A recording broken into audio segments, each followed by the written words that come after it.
comment on passe d'une phase à une autre phase. J'en ai parlé, mais il faut toujours avancer et préciser les choses.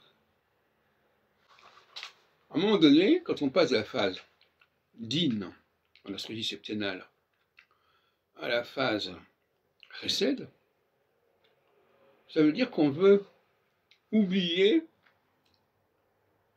le cerveau, celui qui est derrière tout ça, celui qui a créé, qui a reformaté les choses. On veut bien profiter de ce qu'il a fait, mais on ne veut plus l'avoir sur le dos. Inversement, quand on passe de la phase chesed à la phase din, comme c'est actuellement le cas, eh bien, on se rend compte qu'on a besoin de rappeler le fameux cerveau. Parce que le système, il part dans tous les sens. On n'en comprend pas tout à fait la logique, on ne sait pas réparer. On ne sait pas corriger les choses.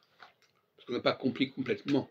Il n'y a que celui qui est à l'auteur du système qui comprend complètement le système, qui peut le corriger. Donc, en phase, quand on passe de chesed à din, on veut retrouver le créateur, le concepteur. Celui qui est capable d'élaborer quelque chose, de reconstituer quelque chose. Et quand on passe de phase din à phase chesed, on veut mettre sur la touche le créateur et on veut profiter de ce qu'il a fait, mais en oubliant qu'il en est l'auteur en quelque sorte. Et tout ça a conduit au rapport à Dieu. Soit on reconnaît que Dieu est au cœur du système, et que c'est lui qui a élaboré tout le système, ou bien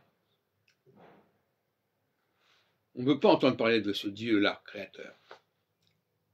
On veut penser que tout ça c'est né sui generis, que c'est né comme ça, par hasard.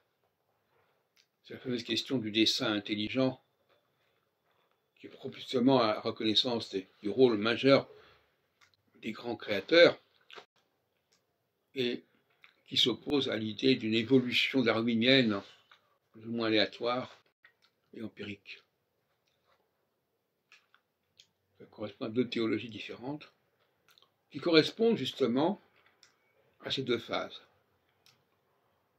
En phase din, on est pour une théologie d'un Dieu créateur tout-puissant, qui a tout reformaté, qui a tout repensé. En phase chesed, on veut plutôt croire que finalement, on n'a pas besoin de ce fameux Dieu pour que les choses existent, et que les choses se font toutes seules, par elles-mêmes, par tâtonnement, peu importe, la façon darwinienne.